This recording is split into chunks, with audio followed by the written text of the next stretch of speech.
ನಮಸ್ಕಾರ. ಜ್ಞಾನ ಮತ್ತು ವಿಜ್ಞಾನದ ಸಂಗಮವೇ ಈ ನಿಮ್ಮ ಆಯುಷ್ಮಾನ್ ಭವ ಕಾರ್ಯಕ್ರಮ. ಒತ್ತಡದ ಈ ಬದುಕಿನಲ್ಲಿ ಆರೋಗ್ಯವಂತ ಕ್ರಿಯಾಶೀಲ ಜೀವನ ನಡೆಸೋದು ನಿಜಕ್ಕೂ ಸವಾಲು. ವಿವಿಧ ಆರೋಗ್ಯ ಸಮಸ್ಯೆಗಳ ಬಗ್ಗೆ, ಆರೋಗ್ಯ ರಕ್ಷಣೆಯ ಬಗ್ಗೆ ತಜ್ಞ ವೈದ್ಯರು ಕಾರ್ಯಕ್ರಮದಲ್ಲಿ ಸಲಹೆ ಸೂಚನೆಗಳನ್ನು ನೀಡುತ್ತಾರೆ. ನೀವು ನಿಮ್ಮ ಮನೆಯಲ್ಲಿಯೇ ಕುಳಿತು ನಿಮ್ಮ ಸಮಸ್ಯೆಗಳಿಗೆ ಪರಿಹಾರವನ್ನು ಪಡೆಯಬಹುದು. ಇದು ಏಷ್ಯಾನೆಟ್ ಸುವರ್ಣ ನ್ಯೂಸ್ನ ವಿಶೇಷ. ನಾನು ಅಮೃತಾ ಗೌಡ. ನಮ್ಮ ದೇಹದಲ್ಲಿ ಲಿವರ್ ಫಂಕ್ಷನ್ ಏನಿರುತ್ತೆ, ಜೊತೆಗೆ ಲಿವರ್ನ ಸಮಸ್ಯೆಗಳು ಅಂತ ಬಂದಾಗ ಏನೆಲ್ಲ ಆಗಬಹುದು, ಅದಕ್ಕೆ ಇರುವಂತಹ ಟ್ರೀಟ್ಮೆಂಟ್ ಆಪ್ಷನ್ ಏನು, ಜೊತೆಗೆ ನನ್ನ ದೇಹದಲ್ಲಿ ಲಿವರ್ ಸಮಸ್ಯೆ ಆಗ್ತಾ ಇದೆ ಅಂತ ಅರ್ಲಿ ಸೈನ್ಸ್ ಅಂಡ್ ಸಿಂಪ್ಟಮ್ಸ್ ಏನೇನ್ ಇರಬಹುದು, ಯಾವಾಗ ಡಾಕ್ಟರ್ನ ರೀಚ್ ಆಗಬೇಕಾಗತ್ತೆ, ಈ ರೀತಿಯ ಸಿಂಪ್ಟಮ್ಸ್ ಕಂಡು ಬಂದಾಗ, ಈ ರೀತಿ ಹಲವಾರು ವಿಚಾರಗಳ ಬಗ್ಗೆ ತಿಳಿಸ್ಕೊಡೋಕೆ ಇವತ್ತಿನ ಕಾರ್ಯಕ್ರಮದಲ್ಲಿ ನಮ್ ಜೊತೆ ಜೆಪಿ ನಗರದ ಆಸ್ಟರ್ ಆರ್ವಿ ಆಸ್ಪತ್ರೆಯ ಹೆಪಟಾಲಜಿ ಅಂಡ್ ಇಂಟಿಗ್ರೇಟೆಡ್ ಲಿವರ್ ಕೇರ್ ನಿಂದ senior consultant doctor Naveen Ganju ಅವರಿದ್ದಾರೆ. ಬನ್ನಿ ಅವರನ್ನ ಕಾರ್ಯಕ್ರಮಕ್ಕೆ ಸ್ವಾಗತಿಸಿಕೊಳ್ಳೋಣ. ಡಾಕ್ಟರ್, ಕಾರ್ಯಕ್ರಮಕ್ಕೆ ಸ್ವಾಗತ ತಮಗೆ. ನಮಸ್ಕಾರ ಡಾಕ್ಟರ್. ಮೊದಲಿಗೆ ನಮ್ಮ ದೇಹದಲ್ಲಿ ಲಿವರ್ ಅನ್ನೋದು ಪ್ರತಿಯೊಬ್ಬರಿಗೂ ಗೊತ್ತಿರುತ್ತೆ, ಲಿವರ್ ಇರೋದು ನಮ್ಮ ದೇಹದಲ್ಲಿ ಅಂತ. ಆದ್ರೆ ಕೆಲವರಿಗೆ ಲಿವರ್ ಏನ್ ಕೆಲಸ ಮಾಡತ್ತೆ ಅನ್ನೋದೇ ಗೊತ್ತಿರಲ್ಲ. ಸೊ ಮೊದಲಿಗೆ ಈ ಲಿವರ್ ಫಂಕ್ಷನ್ಸ್ ಬಗ್ಗೆ ತಿಳಿಸೋದಾದ್ರೆ ಡಾಕ್ಟರ್. ಸೊ ಲಿವರ್ ನಮ್ಮ ಬಾಡಿಗೆ ನಾವು ಮೆಡಿಕಲ್ ಟರ್ಮ್ಸ್ ಅಲ್ಲಿ ಇಂಜಿನ್ ಮತ್ತೆ ಫ್ಯಾಕ್ಟ್ರಿ ತರ ನೋಡ್ತೀವಿ. ಸೊ ಅದರಲ್ಲಿ ಫಂಕ್ಷನ್ಸ್ ತುಂಬಾ ಇದೆ, 500 ಮೇಲೆ ಫಂಕ್ಷನ್ಸ್ ಇದೆ. ಒಂದು ಫಂಕ್ಷನ್ ಏನಂದ್ರೆ ಮೆಟಬಾಲಿಸಮ್, ಜೀರ್ಣ ಆಗೋದು. ಡಿಟಾಕ್ಸಿಫಿಕೇಶನ್, ಯಾವುದು ಕೆಟ್ಟ ಪದಾರ್ಥ ಲಿವರ್ ಅಲ್ಲಿ ಹೋಗುತ್ತೆ ಅದು ಡಿಟಾಕ್ಸಿಫೈ ಆಗ್ಬಿಡುತ್ತೆ. ಮತ್ತೆ ಹಾರ್ಮೋನ್ಸ್, ಎನ್ಸೈಮ್ಸ್ ಎಲ್ಲ ಲಿವರ್ ಅಲ್ಲಿನ ಉತ್ಪತ್ತಿ ಆಗತ್ತು. So it is a production house. Second most important ಏನಂದ್ರೆ ಇಮ್ಯುನಿಟಿ ಲಿವರ್ ಇಂದ ಬರುತ್ತೆ. ಸೊ ನಮ್ಮ ಬಾಡಿಯಲ್ಲಿ ಇಮ್ಯುನೋಗ್ಲೋಬ್ಲಿನ್ಸ್ ಅಂತ ಹೇಳ್ತೀವಿ, ಅದು ಇಮ್ಯುನಿಟಿ ಲಿವರ್ ಇಂದಾನೆ ಬರುತ್ತೆ. So basically these functions, but ಇದರಲ್ಲಿ 500 ಮೇಲೆ ಫಂಕ್ಷನ್ಸ್ ಲಿವರ್ದು ಇರುತ್ತೆ. So power house and engine for the body ಅಂತ ಲಿವರ್ ಹೇಳ್ತೀವಿ. ಅದು ರೈಟ್ ಸೈಡ್ ಬಾಡಿ ಅಪ್ ಅಲ್ಲಿ ಇರುತ್ತೆ. ನಮ್ಗೆಲ್ಲ ತುಂಬಾ ಹೇಳ್ತಾರೆ ಈ ಕಡೆ ನೋವು ಬರ್ತಾ ಇದೆ ಲಿವರ್ ಅಲ್ಲಿ, but it is always on the right upper side. So liver very important, ಅದು ನೋಡ್ಕೋಬೇಕು, ಮುಂದೆ ವಿಚಾರಿಸ್ತೀವಿ. Okay doctor. ಡಾಕ್ಟರ್, ಈಗ ಈ ಲಿವರ್ನ ನಾವು ಹೆಲ್ದಿಯಾಗಿ ಇಟ್ಕೋಬೇಕು, ಇಷ್ಟೊಂದು ಕೆಲಸಗಳನ್ನ ಲಿವರ್ ನಮಗ್ ಮಾಡುತ್ತೆ, ನಮಗೋಸ್ಕರ ಮಾಡುತ್ತೆ ಅಂತಾಗ ನಮ್ಮ ದೇಹದಲ್ಲಿ ನಾವು ಲಿವರ್ನ ಹೆಲ್ದಿಯಾಗಿ ಇಟ್ಕೋಬೇಕು ಅಂತಂದ್ರೆ ಯಾವ ರೀತಿಯ ಒಂದಷ್ಟು ನೆಸೆಸರಿ ಸ್ಟೆಪ್ಸ್ ಅನ್ನ ತಗೋಬೇಕಾಗತ್ತೆ? ಸೊ ಲಿವರ್ದು ಹೆಲ್ತ್ ನಾವು ಹೇಗೆ ನೋಡ್ಬೇಕಂದ್ರೆ, ನಮಗೋಸ್ಕರ ಲಿವರ್ ಅಷ್ಟೊಂದು ಫಂಕ್ಷನ್ ಮಾಡಿದ್ರೆ ಅಂದ್ರೆ ನಾವು ಲಿವರ್ಗೆ ಕೇರ್ ಟೇಕ್ ಮಾಡ್ಬೇಕಂದ್ರೆ ಲಿವರ್ಗೆ ಯಾವುದು ಕೆಟ್ಟ ಪದಾರ್ಥ ಕೊಡಂಗಿಲ್ಲ. ಸೊ ಆಲ್ಕೋಹಾಲ್ ಆಗಲಿ, ಯಾವುದು ಅನ್ನೆಸರ್ಲಿ ಮೆಡಿಸಿನ್ಸ್ ತಗೋತೀವಿ ಓವರ್ ದ ಕೌಂಟರ್, ತುಂಬ ಆಂಟಿಬಯೋಟಿಕ್ಸ್ ಜನ ತಗೋತಾರೆ, ತುಂಬ ಪ್ರೋಟೀನ್ ಶೇಕ್ಸ್ ಆಗತ್ತೆ, ಮತ್ತೆ ಆಲ್ ಕೈಂಡ್ಸ್ ಆಫ್ ಡ್ರಗ್ಸ್. ಅದರಲ್ಲಿ ಏನಾಗುತ್ತೆ ಅಂದರೆ ಲಿವರ್ಗೆ ಜೀರ್ಣ ಮಾಡಬೇಕು, ಅದು ಒಂದು. ಪದೇ ಪದೇ ಇನ್ಫೆಕ್ಷನ್ ಇಂದ ಆಚೆ ಆಗಬೇಕು. So healthy life style most importantly. ಅದಾದಮೇಲೆ ಇವಾಗ ಫ್ಯಾಟಿ ಲಿವರ್ ಬಂದಿದೆ ಅಂದರೆ ಲೈಫ್ ಸ್ಟೈಲ್, ಡಯಟ್ ಎಲ್ಲ ಚೆನ್ನಾಗಿರಬೇಕು.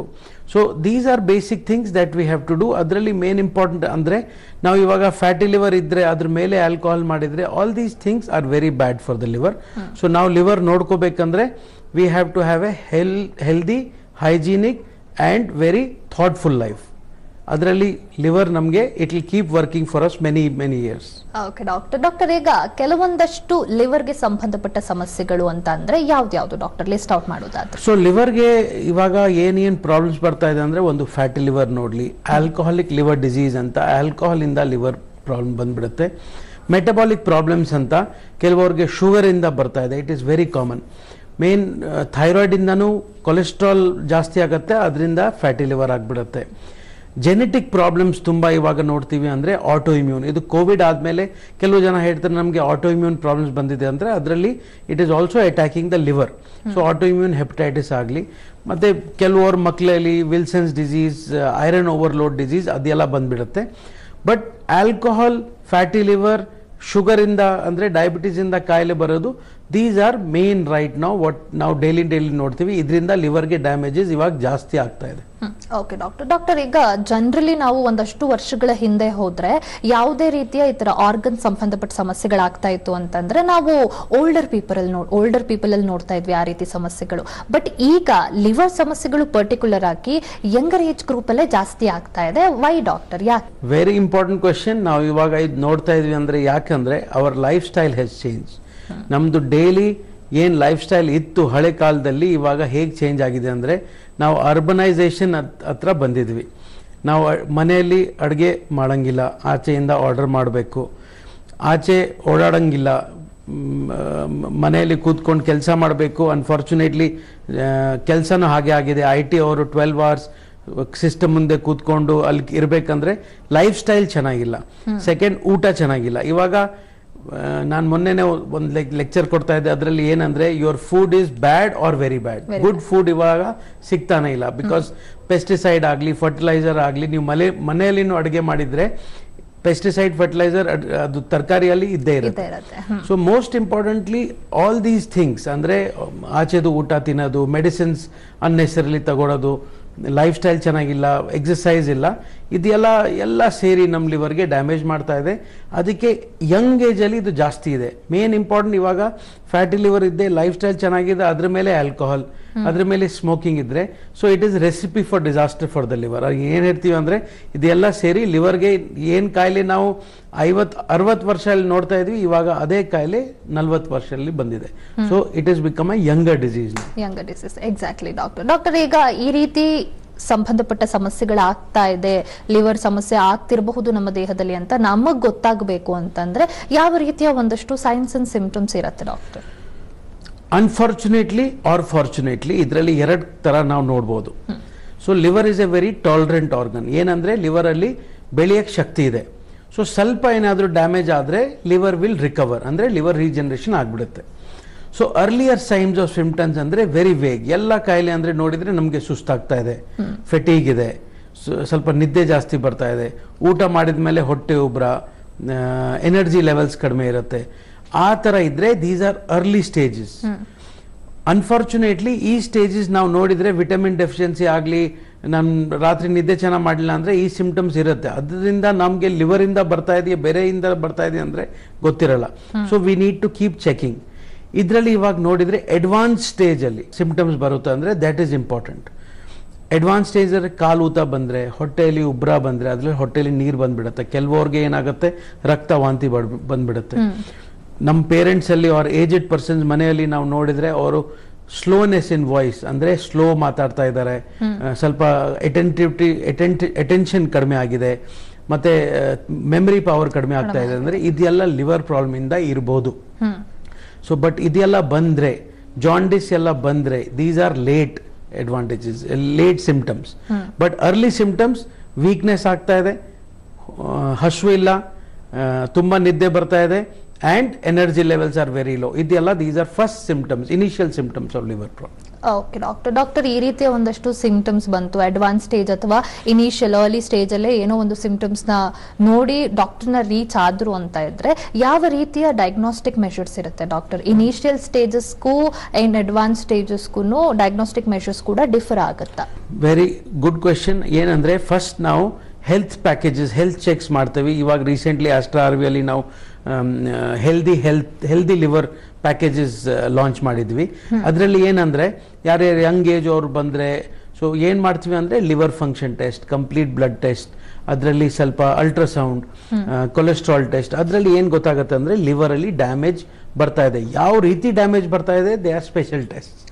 ಅದಾದ್ಮೇಲೆ ಏನಾದ್ರೂ ನಮಗೆ ಇದು ಮೇನ್ ಸ್ಪೆಸಿಫಿಕ್ ಅಂದ್ರೆ ಬೇಸಿಕ್ ಟೆಸ್ಟ್ ಅಲ್ಲಿ ಗೊತ್ತಾಯ್ತು ಅಂದ್ರೆ ಅದಾದ್ಮೇಲೆ ಸ್ಪೆಷಲೈಸ್ ಟೆಸ್ಟ್ ಅಂದ್ರೆ ಫೈಬ್ರೋ ಸ್ಕ್ಯಾನ್ ಬರುತ್ತೆ, CT ಸ್ಕ್ಯಾನ್ ಬರುತ್ತೆ, ಅಂಡ್ ಮೆನಿ ಅದರ್ ಟೆಸ್ಟ್. ಅಂದ್ರೆ ಕೆಲವರಿಗೆ ಲಿವರ್ ಬಯಾಪ್ಸಿ ಬೇಕಾಗುತ್ತೆ. ಬಟ್ ಇನಿಷಿಯಲ್ ಟೆಸ್ಟ್ ಅಲ್ಲಿ ಕೆಲವು ಬ್ಲಡ್ ಟೆಸ್ಟ್ ಒಂದು ಸ್ಕ್ಯಾನ್ ಮಾಡಿದ್ರೆ ಲಿವರ್ದು ಕಂಡೀಷನ್, ಲಿವರ್ಗೆ ಡ್ಯಾಮೇಜ್ ಆಗಿದೆಯಾ ಇಲ್ವಾ, ಆಗಿದೆ ಅಂದ್ರೆ ಎಷ್ಟು ಡ್ಯಾಮೇಜ್ ಆಗಿದೆ ಗೊತ್ತಾಗುತ್ತೆ. ಓಕೆ ಡಾಕ್ಟರ್, ಇನ್ನು ಇದೆಲ್ಲ ಆದ್ಮೇಲೆ ಟ್ರೀಟ್ಮೆಂಟ್ ಆಪ್ಷನ್ ಬರ್ತೀವಿ. ಸೊ ಟ್ರೀಟ್ಮೆಂಟ್ ಅಂತ ಬಂದಾಗ ಇನಿಷಿಯಲ್ ಸ್ಟೇಜಸ್ ಅಲ್ಲಿ ಲೈಕ್ ಡಿಫ್ರೆಂಟ್ ಲಿವರ್ ಪ್ರಾಬ್ಲಮ್ಸ್ ಗೆ ಯಾವ ರೀತಿಯ ಟ್ರೀಟ್ಮೆಂಟ್ ಇರುತ್ತೆ ಇನಿಷಿಯಲ್ ಸ್ಟೇಜಸ್ ಅಲ್ಲಿ ಡಾಕ್ಟರ್? ಸೊ ಇವಾಗ ನೋಡಿದ್ರೆ ಟ್ರೀಟ್ಮೆಂಟ್ ಲಿವರ್ಗೆ ತುಂಬಾ ಇದೆ. But of course as A doctor ನಾವು ಫಸ್ಟ್ ಏನ್ ನೋಡ್ಬೇಕು, ನಾವು ಯಾವತ್ತು ಪ್ರಿವೆನ್ಷನ್ ಫಸ್ಟ್ ಹೇಳಬೇಕು. ಸೊ ಪ್ರಿವೆನ್ಷನ್ ಏನಂದ್ರೆ ಲಿವರ್ಗೆ ಯಾವ ಕಾಯಿಲೆಯಿಂದ, ಯಾವುದು ನಿಮ್ದು ಲೈಫ್ ಸ್ಟೈಲ್ ಚೆನ್ನಾಗಿಲ್ಲ ಅದು ರೆಡಿ ಇಟ್ಕೊಡಿ. ಸೊ ನೀವು ಕ್ಯೂರ್ಗೆ ಟ್ರೀಟ್ಮೆಂಟ್ಗೆ ಹೋಗಬಾರ್ದು. ಬಟ್ ಇವಾಗ ಯಾರ್ದು ಲಿವರ್ ಡ್ಯಾಮೇಜ್ ಆಯ್ತು ಅಂದ್ರೆ ಟ್ರೀಟ್ಮೆಂಟ್ಸ್ ತುಂಬಾ ಇದೆ, ಮೆಡಿಕಲ್ ಸೈನ್ಸ್ ತುಂಬಾ ಡೆವಲಪ್ ಆಗೋಗಿದೆ. ಅದರಲ್ಲಿ viral treatment hepatitis B, hepatitis C ಇಂದ ಕೆಲವರಿಗೆ ಬರುತ್ತೆ. ಅದಕ್ಕೆ ನಾವು ಹೆಪಟೈಟಿಸ್ ಬಿಗೆ ಮೆಡಿಸಿನ್ ಇದೆ, ಹೆಪಟೈಟಿಸ್ ಸಿಗೆ ಮೆಡಿಸಿನ್ ಇದೆ. ಕೆಲವರಿಗೆ ಡಯಾಬಿಟೀಸ್ ಇಂದ ಬಂದಿದೆ ಅಂದ್ರೆ, ಫ್ಯಾಟಿ ಲಿವರ್ ಇಂದ ಬಂದಿದೆ ಅಂದ್ರೆ ಅದಕ್ಕೆ ಮೂಲ ಅಂದ್ರೆ basic why it has happen ಅದು ರೆಡಿ ಮಾಡಬೇಕು. ಶುಗರ್ ಕಂಟ್ರೋಲ್ ಮಾಡಬೇಕು, ಫ್ಯಾಟಿ ಲಿವರ್ ಇದ್ರೆ ವೇಟ್ ಕಡಿಮೆ ಮಾಡಬೇಕು, ಡಯಟ್ ಸರಿ ಮಾಡಬೇಕು ಅಂಡ್ ಫಿಸಿಕಲ್ ಆಕ್ಟಿವಿಟಿ ಇರಬೇಕು. ಆಲ್ಕೋಹಾಲ್ ಇದ್ರೆ ಆಲ್ಕೋಹಾಲ್ ಸ್ಟಾಪ್ ಮಾಡಬೇಕು. So these are basic things. ಇದರಲ್ಲಿ ಮೇನ್ ಇಂಪಾರ್ಟೆಂಟ್ ಏನಂದ್ರೆ ನೀವು ಹೇಳ್ದಂಗೆ I forgot to tell you is ಇವಾಗ ಲಿವರ್ ಪೇಷಂಟ್ಸ್ಗೆ ಮತ್ತೆ ಫ್ಯಾಟಿ ಲಿವರ್ ಬರ್ತಾ ಬರ್ತಾ ಲಿವರ್ ಕ್ಯಾನ್ಸರ್ ಹೆಚ್ಚಾಗ್ತಾ ಇದೆ. ಲಿವರ್ ಕ್ಯಾನ್ಸರ್ ಯಾಕೆ ಹೆಚ್ಚಾಗ್ತಾ ಇದೆ ಅಂದ್ರೆ ಫ್ಯಾಟಿ ಲಿವರ್ ಮತ್ತೆ ವೈರಸ್ ಕಾಯಿಲೆ ಮತ್ತೆ ಆಲ್ಕೋಹಾಲ್ ಇದೆಲ್ಲ ಕಾಂಬಿನೇಷನ್ ಅಲ್ಲಿ ಲಿವರ್ ಬೇಗ ಡ್ಯಾಮೇಜ್ ಆಗ್ತಾ ಇದೆ. ಅಂದ್ರೆ ಈ ತರ ಪೇಷಂಟ್ಸ್ಗೆ ಲಿವರ್ ಕ್ಯಾನ್ಸರ್ ಬಂದ್ಬಿಟ್ರೆ ನಾವು ಇದಕ್ಕೂ ಯಾವತ್ತು ನೋಡ್ತಾ ಹೋಗ್ಬೇಕು. Because we should not miss liver cancer. ಅದಕ್ಕೂ ತುಂಬಾ ಟ್ರೀಟ್ಮೆಂಟ್ ಇದೆ. ಓಕೆ ಡಾಕ್ಟರ್, ಮತ್ತಷ್ಟು ವಿಚಾರ, ಟ್ರೀಟ್ಮೆಂಟ್ ಆಪ್ಷನ್ ಅಂಡ್ ಯಾವೆಲ್ಲ ಲಿವರ್ ಸಮಸ್ಯೆಗೆ ಯಾವ ರೀತಿ ಟ್ರೀಟ್ಮೆಂಟ್ ಇದೆ, ಅದನ್ನ ಪ್ರಿವೆಂಟ್ ಮಾಡೋದು ಹೇಗೆ ಅನ್ನೋದನ್ನ ತಿಳ್ಕೊತೀನಿ ಡಾಕ್ಟರ್. ಅದಕ್ಕೂ ಮುಂಚೆ ಒಂದು ಬ್ರೇಕ್ ತಗೊಂಡ್ ಬರೋಣ. ಆಯುಷ್ಮಾನ್ ಭವ ಕಾರ್ಯಕ್ರಮ ಮುಂದುವರಿಯುತ್ತೆ ಪುಟ್ಟ ವಿರಾಮದ ಬಳಿಕ. ಆಯುಷ್ಮಾನ್ ಭವ ಕಾರ್ಯಕ್ರಮಕ್ಕೆ ಮತ್ತೊಮ್ಮೆ ಸ್ವಾಗತ. ವೀಕ್ಷಕರೇ, ನಿಮ್ಮಲ್ಲೂ ಯಾರಲ್ಲಾದ್ರೂ ಲಿವರ್ಗೆ ಸಂಬಂಧಪಟ್ಟ ಸಮಸ್ಯೆ ಆಗಿದೆ, ಫ್ಯಾಟಿ ಲಿವರ್ ಆಗಿದೆ ಅಥವಾ ಆಲ್ಕೋಹಾಲ್ ಸೇವನೆಯಿಂದ ಲಿವರ್ ಸಮಸ್ಯೆ ಆಗ್ತಾ ಇದೆ, ನನ್ನ ದೇಹದಲ್ಲಿ ನನ್ನ ಲಿವರ್ ಏನಾಗ್ತಾ ಇದೆ, ಲಿವರ್ಗೆ ಯಾವ ರೀತಿಯ ಸಮಸ್ಯೆ ಆಗ್ತಿದೆ ಅಂಡ್ ಇದಕ್ಕೆ ಇಮಿಡಿಯೇಟ್ ಟ್ರೀಟ್ಮೆಂಟ್ ಬೇಕು, ಎಲ್ಲಿ ಹೋಗಬೇಕು ಅಂತ ಇದ್ರೆ ಆಸ್ಟರ್ ಆಸ್ಪತ್ರೆಯ ನಂಬರ್ ಸ್ಕ್ರೀನ್ ಮೇಲೆ ಡಿಸ್ಪ್ಲೇ ಆಗ್ತಾ ಇದೆ. ಕರೆ ಮಾಡಿ ಡಾಕ್ಟರ್ ಅಪಾಯಿಂಟ್ಮೆಂಟ್ ತಗೊಂಡು ನೇರವಾಗಿ ನೀವು ಡಾಕ್ಟರ್ನ ಭೇಟಿಯಾಗಬಹುದು. ಎಸ್ ಡಾಕ್ಟರ್, ನೀವು ಫ್ಯಾಟಿ ಲಿವರ್ ಅಂತ ಮೆನ್ಷನ್ ಮಾಡಿದ್ರಿ. ಸೊ ಫ್ಯಾಟಿ ಲಿವರ್ ಅನ್ನೋದನ್ನ ಇತ್ತೀಚಿನ ದಿನಗಳಲ್ಲಿ ನಾವು ಹೆಚ್ಚಾಗಿ ಕೇಳ್ತಾ ಇದ್ದೀವಿ and that too in kids, ಮಕ್ಕಳಿಂದ ಕೂಡ ಫ್ಯಾಟಿ ಲಿವರ್ ಅನ್ನೋದು ಶುರು ಆಗ್ತಾ ಇದೆ. So what is this problem exactly ಅಂತ ಡಾಕ್ಟರ್? ಮಕ್ಕಳಲ್ಲೂ ಶುರುವಾಗುತ್ತೆ ಅಂತಂದ್ರೆ ಯಾವ ಕಾರಣಕ್ಕೆ ಶುರು ಆಗ್ತಾ ಇದೆ ಇದು? ಪೀಡಿಯಾಟ್ರಿಕ್ ಫ್ಯಾಟಿ ಲಿವರ್ ಅಂದ್ರೆ ಮಕ್ಕಳಲ್ಲಿ ಫ್ಯಾಟಿ ಲಿವರ್ ಇವಾಗ ಇಟ್ ಇಸ್ ಬಿಕಮ್ ಕಾಮನ್. ಇದು ಇನ್ನೂ ಜಾಸ್ತಿ ಆಗಿದೆ ಕೋವಿಡ್ ಟೈಮ್ ಆದ್ಮೇಲೆ. ಅದು ಯಾಕಂದ್ರೆ ನಾವು ಕೋವಿಡ್ ಟೈಮಲ್ಲಿ ಯಾರು ಆಚೆ ಹೋಗಂಗಿಲ್ಲ, ಮನೆಯಲ್ಲಿ ಇರಬೇಕು, ಅಂದರೆ ಮಾನಿಟರ್ ಮುಂದೆ ಕೂತ್ಕೊಂಡು ಕ್ಲಾಸಸ್ ತಗೋಬೇಕು, ಅಲ್ಲೇ ಊಟ ಹಾಕೋದು, ಆಚೆ ಆಕ್ಟಿವಿಟಿ ಇಲ್ಲ, ಮತ್ತೆ ಓವರ್ ಈಟಿಂಗ್ನು ತುಂಬ ಆಯಿತು. ಅದಾದಮೇಲೆ ಅದೇ ಲೈಫ್ ಸ್ಟೈಲ್ ನಾವು ತಗೋತಾ ಇದ್ವಿ. ಇವಾಗ ನಾವು ಆಚೆ ಹೋಗಂಗಿಲ್ಲ ಅಂದರೆ ಸೇಫ್ಟಿ ರೀಸನ್ಸ್ ಆಗಲಿ ಅವ್ರ ಕೆಲವ್ರಿಗೆ ಏನಂದರೆ ಅದೇ ಲೈಫ್ ಸ್ಟೈಲ್ ಮೇಂಟೈನ್ ಮಾಡ್ತಾ ಇದ್ದಾರೆ. So lack of physical activity ಒಂದು, ಮತ್ತೆ ವಾಟ್ ವಿ ಈಟ್, ಇದು ಎರಡು ಏನಂದ್ರೆ it is becoming a problem for kids. ಇವಾಗ ಹಳೆ ಕಾಲದಲ್ಲಿ ಮಕ್ಕಳು ಅದು ಮನೆಯಲ್ಲಿ ಯಾವಾಗಲೂ ಇರ್ತಾ ಇರಲಿಲ್ಲ. So I think that was the sign of ಹೆಲ್ದಿನೆಸ್.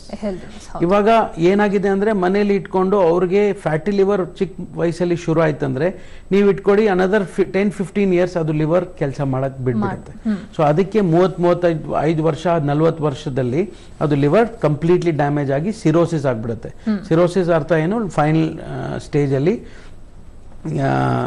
Damage for the liver. Recently ಒಂದು ಎಕ್ಸಾಂಪಲ್ ಹೇಳ್ತೀನಿ. ರೀಸೆಂಟ್ಲಿ ಒಬ್ರು ಮಗುಗೆ 15 ಇಯರ್ಸ್ ಮಗುಗೆ ನಾವು ಚೆಕಪ್ ಮಾಡಿದಾಗ ಮಗುಗೆ ಆಗ್ಲೇ ಫ್ಯಾಟಿ ಲಿವರ್ ಇಂದ ಸಿರೋಸಿಸ್ ಚೇಂಜಸ್ ಬಂದಿತ್ತು. ಸೊ 15 ವರ್ಷ ನಾವು ಯಾವತ್ತು ಲೈಫಲ್ಲಿ ಆ ಏಜ್ ಅಲ್ಲಿ ಫ್ಯಾಟಿ ಲಿವರ್ ಇಂದ ಸಿರೋಸಿಸ್ ನೋಡ್ಲಿಲ್ಲ. So it is danger sign. So ಇವಾಗ we have to start acting on these things ಅಂತ ವಿ ಶುಡ್ ಪ್ರಚಾರ ಮಾಡಬೇಕು ಫಾರ್ ಪ್ರಿವೆನ್ಷನ್ ಫಾರ್ ಕಿಡ್ಸ್. ಇವಾಗ ಸ್ಕೂಲಲ್ಲಿ ಫಿಸಿಕಲ್ ಆಕ್ಟಿವಿಟಿ ಇನ್ನೂ ಜಾಸ್ತಿ ಆಗಬೇಕು. ಅಲ್ಲಿ ಮನೆಯಲ್ಲಿ ಕೂತ್ಕೊಂಡು ಓದೋದು ಅದು important, that is important, but health is important. ಇವಾಗ 30 ವರ್ಷದಲ್ಲಿ 35 ವರ್ಷದಲ್ಲಿ ಪ್ರಾಬ್ಲಮ್ ಬರ್ತಾ ಇದೆ ಅಂದ್ರೆ we should start thinking about it now. ಇದು ಫ್ಯಾಟಿ ಲಿವರ್ಗೆ ನೀವು ಹೇಳ್ದಂಗೆ. ನೆಕ್ಸ್ಟ್ ಏನಂದ್ರೆ most importantly diabetes also associated with fatty liver. ಈ ವರ್ಷದಲ್ಲಿ WHO ಫುಡ್ ಇಸ್ ಮೆಡಿಸಿನ್ ಅಂತ ಇದು ಮಾಡಿದ್ದಾರೆ, ಥೀಮ್ ಮಾಡಿದ್ದಾರೆ. ಸೊ ಅದು ಯಾಕಂದ್ರೆ ನೆಕ್ಸ್ಟ್ ಫಿಸಿಕಲ್ ಆಕ್ಟಿವಿಟಿ ಅಂತ ಹೆಲ್ತ್ ಅಂತ ಹೇಳ್ತಾರೆ. ಇವಾಗ ಫುಡ್ ಇಸ್ ಮೆಡಿಸಿನ್ ಯಾಕಂದ್ರೆ ಇವಾಗ we should start thinking about our food, what we are eating. ಒಂದು ಎಕ್ಸಾಂಪಲ್ ನಾವು ಪೇಷಂಟ್ಸ್ಗೆ ಏನು ಹೇಳ್ತೀವಿ ಅಂದ್ರೆ ಇವಾಗ ಊಟ ಮಾಡಿದಾಗ ಸ್ಕ್ರೀನ್ ಮತ್ತೆ ಟಿವಿ ನೋಡಂಗಿಲ್ಲ. You should think and you should feel and you should understand what you are eating. ಅದು ಟೈಮ್ ತಗೊಂಡಿದೆ. ಟಿವಿ ನೋಡಿದಾಗ you will not know how much you are eating. So ಆವಾಗ ಏನಾಗುತ್ತೆ ಅಂದ್ರೆ you overeat. So slowly ತಿನ್ಬೇಕು, TV ಎಲ್ಲ ನೋಡಂಗಿಲ್ಲ and ಫೋನಲ್ಲಿ ಮಾತಾಡಿದಾಗ ಕೂತ್ಕೊಂಡು ಮಾತಾಡಂಗಿಲ್ಲ. You should keep walking. So these small things we have to make changes in our life because ಇದು ಮಕ್ಕಳಿಗೆ ನಾವು ತೋರಿಸಿದ್ರೆ they will keep doing the same things in their future. Yes doctor ಇನ್ನು ಮತ್ತೊಂದು ಲಿವರ್ ಸಮಸ್ಯೆಗೆ ತುಂಬಾ ಅತಿ ಹೆಚ್ಚಾಗಿ ಕಾಂಟ್ರಿಬ್ಯೂಟ್ ಮಾಡ್ತಿದೆ ಅಂತಂದ್ರೆ ಆಲ್ಕೋಹಾಲ್ ಸೇವನೆಯಿಂದಲೂ ಕೂಡ ತುಂಬಾ ಜನಕ್ಕೆ ಲಿವರ್ ಸಮಸ್ಯೆಗಳಾಗ್ತಾ ಇದೆ. ಸೊ ಈ ಆಲ್ಕೋಹಾಲ್ ಅನ್ನೋದು ಎಷ್ಟರ ಮಟ್ಟಿಗೆ ಲಿವರ್ ಸಮಸ್ಯೆಗೆ ಕಾಂಟ್ರಿಬ್ಯೂಟ್ ಮಾಡುತ್ತೆ, ಅಂಡ್ ಎಲ್ಲಾ ರೀತಿಯ ಲಿವರ್ ಸಮಸ್ಯೆ ಆಲ್ಕೋಹಾಲ್ ನಿಂದಲೇ ಆಗಿರುತ್ತಾ ಅಂತ? ಸೊ ಇವಾಗ ಆಲ್ಕೋಹಾಲ್ ನಾವು ಮೈಂಡ್ ಅಲ್ಲಿ ಫಸ್ಟ್ ಬಂದ್ಬಿಡುತ್ತೆ, ಅಂದ್ರೆ ಅದರಿಂದಾನೇ ಲಿವರ್ ಡ್ಯಾಮೇಜ್ ಆಗಿದೆ. ಹೇಳ್ದಂಗೆ it is A major cause for liver disease ನಮ್ಮ ದೇಶದಲ್ಲಿ, ಇನ್ನು ಆರ್ ಇಡೀ ಜಗತ್ತಲ್ಲಿ alcohol is the major contributor for liver disease. But ಅದರಲ್ಲಿ ಏನಾಗ್ತಾ ಇದೆ, ಇವಾಗ ಆಲ್ಕೋಹಾಲ್ ಆಗ್ಲಿ ಅದ್ರ ಮೇಲೆ ಫ್ಯಾಟಿ ಲಿವರ್ ಬಂದ್ರೆ ಅದೇ ಎರಡು ಜೊತೆಗೆ ಲಿವರ್ ಡ್ಯಾಮೇಜ್ ಬೇಗ ಆಗ್ಬಿಡುತ್ತೆ. So few tips. ನಾವು ಆಲ್ಕೋಹಾಲ್ ಅಂತ ಕುಡಿಬೇಕಂದ್ರೆ it should never a good idea. ನಾವು ಪ್ರಮೋಟ್ ಮಾಡ್ತಾ ಇಲ್ಲ, ಬಟ್ ಫ್ಯೂ ಥಿಂಗ್ಸ್ ಜನ ಏನು ಕೆಟ್ಟದ್ದು ಮಾಡ್ತಾರೆ ಅಂದ್ರೆ ಖಾಲಿ ಹೊಟ್ಟೆ ಆಲ್ಕೋಹಾಲ್ ತಗೋತಾರೆ, ಏನು ತಿನ್ನಲ್ಲ ಜೊತೆಗೆ, ಅಂಡ್ ಸ್ವೀಟ್ಸ್ ತಿಂತಾರೆ ಜೊತೆಗೆ. All these things are very ಬ್ಯಾಡ್. ಯಾವಾಗ ನೀವು ಆಲ್ಕೋಹಾಲ್ ಕನ್ಸ್ಯೂಮ್ ಮಾಡ್ತಾ ಇದ್ರೆ it is very bad. And ಕೆಲವರು ಆಲ್ಕೋಹಾಲ್ ತಗೊಂಡ್ಮೇಲೆ ಮೆಡಿಸಿನ್ಸ್ ತಗೋತಾರೆ. ಇದೆಲ್ಲ ಲಿವರ್ ಮೇಲೆ ಜಾಸ್ತಿ ಎಫೆಕ್ಟ್ ಆಗಿ ಲಿವರ್ ಬೇಗ ಡ್ಯಾಮೇಜ್ ಆಗ್ಬಿಡುತ್ತೆ. So it is a major cause. But ನಾವು not only the cause, because ಏನಂದ್ರೆ ಡ್ಯೂಪ್ಲಿಕೇಶನ್ ಅಂದ್ರೆ 2-3 ಕಾಯಿಲೆ ಜೊತೆಗೆ ಬಂದ್ರೆ ಬೇಗ ಲಿವರ್ ಡ್ಯಾಮೇಜ್ ಆಗ್ಬಿಡುತ್ತೆ. But alcohol we have to stay away from it, because ತುಂಬಾ ಡ್ಯಾಮೇಜಸ್ ಇನ್ನೂ ಆಲ್ಕೋಹಾಲ್ ಇಂದ ಆಗ್ತಾ ಇದೆ. How you drink it, time ಅಲ್ಲಿ ಬೇಗ ಬಿಂಜಸ್, ಸ್ಯಾಟರ್ಡೇ ಅದೆಲ್ಲ ಪಾರ್ಟಿ ಕಲ್ಚರ್ ಬಂದ್ಬಿಟ್ಟಿದೆ ಇವಾಗ. It is very dangerous for the society unfortunately. Okay doctor if it all ಅವರು ಆಲ್ಕೋಹಾಲ್ ಸೇವಿಸ್ತಾ ಇದ್ದಾರೆ, ಸೇವನೆ ಬಿಡಬೇಕು ಲಿವರ್ ಸಮಸ್ಯೆ ಆದ್ಮೇಲೂ ಕೂಡ ಸ್ಟಿಲ್ ಕನ್ಸ್ಯೂಮಿಂಗ್ ಆಲ್ಕೋಹಾಲ್ ಅಂದ್ರೆ ಯಾವ ರೀತಿ ಕಾಂಪ್ಲಿಕೇಶನ್ಸ್ ಆಗಬಹುದು ಡಾಕ್ಟರ್ ಅವರಲ್ಲಿ? So very very wonderful question. ಯಾಕಂದ್ರೆ ಜಸ್ಟ್ ಇವಾಗ ನಾವು ಅದ್ರ ಮೇಲೆ ಒಂದು ಪೇಪರ್ ಬರೀತಾ ಇದ್ವಿ. ಏನಂದ್ರೆ ಇವಾಗ ಮೋಸ್ಟ್ ಇಂಪಾರ್ಟೆಂಟ್ಲಿ ಒಂದ್ ಸ್ಟೇಜ್ ತನಕ ಒಂದ್ ಮಟ್ಟಿಗೆ ಏನಾಗುತ್ತೆ ಅಂದ್ರೆ ಲಿವರ್ ಅಲ್ಲಿ ಡ್ಯಾಮೇಜ್ ಬರ್ತಾ ಇದೆ ಅಂದ್ರೆ ಲಿವರ್ ರೀಜನರೇಟ್ ಆಗ್ಬಿಡುತ್ತೆ. ಬಟ್ ಅದು ಒಂದು ಸಿರೋಸಿಸ್ ಕಾಯಿಲೆ ಆಯ್ತಂದ್ರೆ ಅದಾದ್ಮೇಲೆ ರೀಜನರೇಷನ್ ಇಲ್ಲ. ಸೊ ಅದು ಯಾವಾಗ ಆಗತ್ತೆ ಏನಾಗತ್ತೆ ಅದಕ್ಕೆ ಚೆಕ್ಅಪ್ ಮಾಡ್ತಾ ಯು ಹ್ಯಾವ್ ಟು ಅಂಡರ್ಸ್ಟ್ಯಾಂಡ್. ಅದು ಒಂದ್ಸತಿ ಕ್ರಾಸ್ ಆಯ್ತಂದ್ರೆ ರಿಕವರಿ ಇಸ್ ನಾಟ್ ದೇರ್, ಆಮೇಲೆ ಟ್ರೀಟ್ಮೆಂಟ್ ಸ್ಟಾರ್ಟ್ ಆಗ್ಬಿಡುತ್ತೆ. So we have to be very careful. ಅದು ಚೆಕ್ಅಪ್ ಮಾಡ್ತಾ ಇರಬೇಕು. Whoever is drinking alcohol frequent checkup ಮಾಡಬೇಕು. ಒಂದ್ಸತಿ ಅದು ಡ್ಯಾಮೇಜ್ ಶುರು ಆಯ್ತಂದ್ರೆ ಸಿರೋಸಿಸ್ ಆಯ್ತಂದ್ರೆ ಆಮೇಲೆ ರಿವರ್ಷನ್ ಇಲ್ಲ. ಓಕೆ ಡಾಕ್ಟರ್, ಮತ್ತಷ್ಟು ಡೀಟೇಲ್ಸ್ ಅನ್ನ ತಿಳ್ಕೊತೀನಿ. ಅದಕ್ಕೂ ಮುಂಚೆ ಮತ್ತೊಂದು ಬ್ರೇಕ್ ತಗೊಂಡ್ ಬರೋಣ. ಆಯುಷ್ಮಾನ್ ಭವ ಕಾರ್ಯಕ್ರಮ ಮುಂದುವರಿಯುತ್ತೆ ಮತ್ತೊಂದು ಪುಟ್ಟ ವಿರಾಮದ ಬಳಿಕ.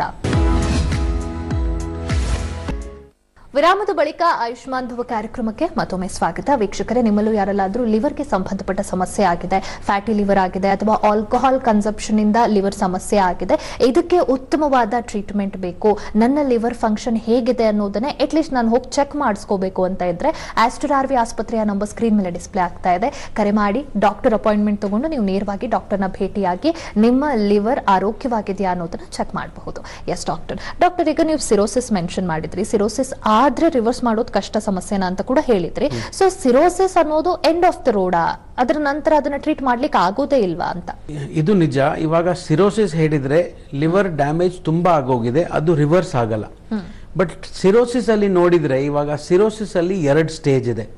ಅದರಲ್ಲಿ ನಾವು ಕಾಂಪನ್ಸೇಟೆಡ್ ಮತ್ತೆ ಡಿಕಾಂಪನ್ಸೇಟೆಡ್. ಏನಂದ್ರೆ ಕಾಂಪನ್ಸೇಟೆಡ್ ಅರ್ಥ ಏನು ಅಂದ್ರೆ ಲಿವರ್ ಡ್ಯಾಮೇಜ್ ಆಗೋಗಿದೆ, but liver is still trying to help us. ಏನಂದ್ರೆ ಲಿವರ್ ಇನ್ನೂ ಕೆಲಸ ಮಾಡ್ತಾ ಇದೆ, ಅದು ಫಂಕ್ಷನ್ಸ್ ಮಾಡ್ತಾ ಇದೆ. ಬಟ್ ಏನಂದ್ರೆ it is hanging by a thread. ಅಂದ್ರೆ ಏನಾದ್ರೂ ಹೆಚ್ಚು ಕಡಿಮೆ ಆಯ್ತಂದ್ರೆ liver will start becoming weak. So ಆ ಸ್ಟೇಜ್ ಕೆಲವರಿಗೆ ಒಂದು 7-8 ವರ್ಷ ನಡೆಯುತ್ತೆ, ನಮ್ಗೆ ಗೊತ್ತಿರಲ್ಲ. ಆವಾಗ ಏನಂದ್ರೆ ಇದು ಬಂತಂದ್ರೆ we have to be very very careful. ಅಂದ್ರೆ ಆವಾಗ ಅವರ್ ಟೈಮ್ ಇಸ್ ಟಿಕಿಂಗ್. ಇವಾಗ ರೀಜನರೇಷನ್ ಆಗಲ್ಲ, ಬಟ್ ಕೆಟ್ಟದು ಆಗ್ಬೋದು. So we have to be careful. But ಒಂದ್ಸತಿ ಡಿಕಾಂಪನ್ಸೇಟೆಡ್ ಆಯ್ತಂದ್ರೆ, ಡಿಕಾಂಪನ್ಸೇಟೆಡ್ ಅಂದ್ರೆ ಏನು, ಜಾಂಡಿಸ್ ಆಗಿದೆ, ಬ್ಲಡ್ ವಾಮಿಟಿಂಗ್ ಆಗಿದೆ, ಕಾಲು ಊತ, ಹೊಟ್ಟೆಯಲ್ಲಿ ನೀರು ಬಂತಂದ್ರೆ ದಟ್ ಈಸ್ ಡಿಕಾಂಪನ್ಸೇಟೆಡ್. ಆವಾಗ ದೇರ್ ಇಸ್ ನೋ ಕ್ಯೂರ್. ಅದರಲ್ಲಿ life span unfortunately 3 to 6 months ಇರುತ್ತೆ ಕೆಲವರಿಗೆ. ಮತ್ತೆ ತುಂಬಾ ಟ್ರೀಟ್ಮೆಂಟ್, ತುಂಬಾ ಅಡ್ಮಿಷನ್ಸ್ ಬೇಕಾಗತ್ತೆ. ಈ ತರ ಪೇಷಂಟ್ಸ್ಗೆ ಲಿವರ್ ಟ್ರಾನ್ಸ್ಪ್ಲಾಂಟ್ ಬಗ್ಗೆ ಹೇಳ್ತೀವಿ. ಬಟ್ ಅದೇ ಕಾಂಪನ್ಸೇಟೆಡ್ ಇದ್ರೆ ಒಳ್ಳೆ ಡಾಕ್ಟರ್ ಹೆಪಟಾಲಜಿಸ್ಟ್ ನೋಡಿಕೊಂಡು ಎಷ್ಟು ವರ್ಷ ಕಾಂಪನ್ಸೇಟೆಡ್ ಸ್ಟೇಜ್ ಅಲ್ಲಿ ಇದ್ರೆ ಅಲ್ಲೇ ಇರಬೇಕು. Because prevention is always better then cure, ಅದು ಯಾವತ್ತೂ ಇರುತ್ತೆ. ಸೊ ಅದಕ್ಕೆ ಫ್ರೀಕ್ವೆಂಟ್ ಚೆಕ್ಅಪ್ ಮಾಡ್ತಾ ಹೋದ್ರೆ ನಿಮಗೆ ಗೊತ್ತಾಗುತ್ತೆ ಯಾವ ಸ್ಟೇಜಲ್ಲಿ ಲಿವರ್ ಡಿಸೀಸ್ ಇದೆ, ನಾವು ಏನು ಟ್ರೀಟ್ಮೆಂಟ್ ಮಾಡಬೇಕು. So you don't lose the opportunity to prevent rather than cure. Doctor, ಈಗ ಲಿವರ್ ಟ್ರಾನ್ಸ್ಪ್ಲಾಂಟ್ ಆಯ್ತು ಅಥವಾ ಲಿವರ್ ಸಮಸ್ಯೆಯಿಂದ ಅವರು ರಿಕವರ್ ಆದ್ರು, ವಾಟ್ ಲೈಕ್ ಅದಾದ ಮೇಲೆ ಅವರ ಲೈಫ್ ಹೇಗಿರಬೇಕು ಡಾಕ್ಟರ್? ಜೀವನ ಶೈಲಿಯಲ್ಲಿ ಬದಲಾವಣೆ ಹೇಗಿರಬೇಕು? Like what is their life after liver transplant ಅಂತ?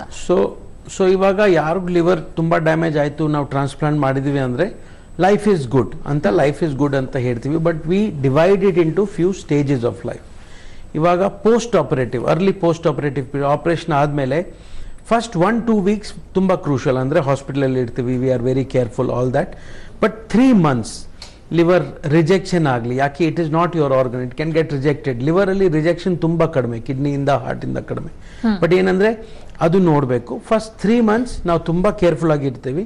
ಬರ್ತಾ ಬರ್ತಾ ಬರ್ತಾ ಅದು ರಿಸ್ಟ್ರಿಕ್ಷನ್ಸ್ ಕಡಿಮೆ ಆಗುತ್ತೆ. ಬಟ್ ಹೇಳಿದ್ರು ಇವಾಗ ಟ್ರಾನ್ಸ್ಪ್ಲಾಂಟ್ ಆದಮೇಲೆ ಲೈಫ್ ಲಾಂಗ್ ಹೈಜಿನಿಕ್ ಲೈಫ್ ಇರಲೇಬೇಕು, ನಾವು ನೋಡ್ಲೇಬೇಕು. ಇವಾಗ ಟ್ರಾನ್ಸ್ಪ್ಲಾಂಟ್ ಆಯ್ತಂದ್ರೆ 6 months 1 month 1 year ಆದಮೇಲೆ ಆಲ್ಕೋಹಾಲ್ ತಗೊಳಂಗಿಲ್ಲ. ಈ ಥರ ನಾವು ಆಲ್ಕೋಹಾಲ್ ತಗೊಳ್ಳಿ, ಯಾಕೆ ಹೊಸ ಲಿವರ್ ಬಂದಿದೆ ನಾವು ಏನಾದರೂ ಮಾಡ್ಬೋದು, ಆ ಥರ ಮಾಡೋಂಗಿಲ್ಲ. ಬಿಕಾಸ್ ಇದು ನಿಮ್ದು ಲಿವರ್ ಇಲ್ಲ, ಹೊಸ ಲಿವರ್ ಡ್ಯಾಮೇಜ್ ಆಗಬಾರ್ದು.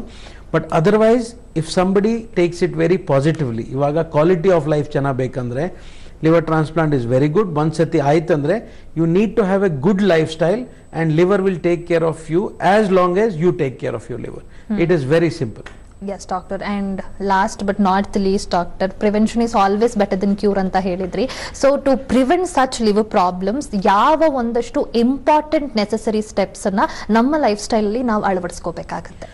So Nija, if I tell you 3-4 steps is one, good food as much as possible. What is good food? In moderation. ಏನಂದ್ರೆ ಅದರಲ್ಲಿ ವೆಜಿಟೇಬಲ್ಸ್ ಆಗಲಿ, ಲೀನ್ ಪ್ರೋಟೀನ್ ಆಗಲಿ, ಕಾರ್ಬೋಹೈಡ್ರೇಟ್ಸ್ ಕಡಿಮೆ ಇರಬೇಕು. ನಾವು ಫ್ರೂಟ್ಸ್ ತಿನ್ಬೇಕಂದ್ರೆ ಫ್ರೂಟ್ಸ್ ಹೋಲ್ ಫ್ರೂಟ್ ತಿನ್ನಬೇಕು, ಜ್ಯೂಸಸ್ ತಗೊಳಂಗಿಲ್ಲ, ಅದರಲ್ಲಿ ಜಾಸ್ತಿ ಶುಗರ್ ಇರುತ್ತೆ. We have to avoid sugary foods, avoid diabetes in any way, avoid weight gain, exercise ಇರಬೇಕು. All these things if you are doing, your liver is going to take care and you are going to be having a happy and healthy life with a healthy liver. That is the only thing that will save you. Yav medicine illa yenilla, be away from doctors as much as possible, but keep checking your liver, which is important. Yav stage alli idira you, because knowledge is power. Nimge gottandre you can lead your life accordingly. Yes doctor, thank you so much. ಬಹಳ ಮುಖ್ಯವಾದ ಅಂಶಗಳನ್ನ ಇವತ್ತಿನ ಕಾರ್ಯಕ್ರಮದಲ್ಲಿ ವೀಕ್ಷಕರಿಗೆ ತಿಳಿಸ್ಕೊಟ್ರಿ. So liver ಅನ್ನೋದು ಎಷ್ಟು important ಆಗುತ್ತೆ, and ಯಾವುದೇ ರೀತಿಯ ಒಂದಷ್ಟು ಮಾತುಗಳನ್ನ ಕೇಳದೆ ಡಾಕ್ಟರ್ ಅಡ್ವೈಸ್ ಅನ್ನ ತಗೊಂಡು ನಾವು ನಮ್ಮ ಲಿವರ್ ಹೆಲ್ತ್ ಅನ್ನ ಹೇಗೆ ಕಾಪಾಡ್ಕೋಬೇಕು, ಟ್ರೀಟ್ಮೆಂಟ್ ಆಪ್ಷನ್ಸ್, ಯಾವ ರೀತಿ ಸಮಸ್ಯೆಗಳಾಗತ್ತೆ, ಇತ್ತೀಚಿನ ದಿನಗಳಲ್ಲಿ ಹೆಚ್ಚಾಗಿರೋದು ಈ ಫ್ಯಾಟಿ ಲಿವರ್ ಮತ್ತೆ ಆಲ್ಕೋಹಾಲ್ ಕನ್ಸಂಪ್ಷನ್, ಇದರಿಂದ ಆಗ್ತಿರುವಂತಹ ಸಮಸ್ಯೆ, ಅದಕ್ಕೆ ಟ್ರೀಟ್ಮೆಂಟ್ ಎಲ್ಲ ತಿಳಿಸ್ಕೊಟ್ರಿ. Thank you so much for joining us. Thank you, thank you, thank you. ನೋಡಿದ್ರಲ್ಲ ವೀಕ್ಷಕರೇ, ಇದಾಗಿತ್ತು ಈ ಹೊತ್ತಿನ ವಿಶೇಷ. ನೇರ ದಿಟ್ಟ ನಿರಂತರ ಸುದ್ದಿಗಾಗಿ ನೋಡ್ತಾ ಇರಿ ಏಷ್ಯಾನೆಟ್ ಸುವರ್ಣ ನ್ಯೂಸ್.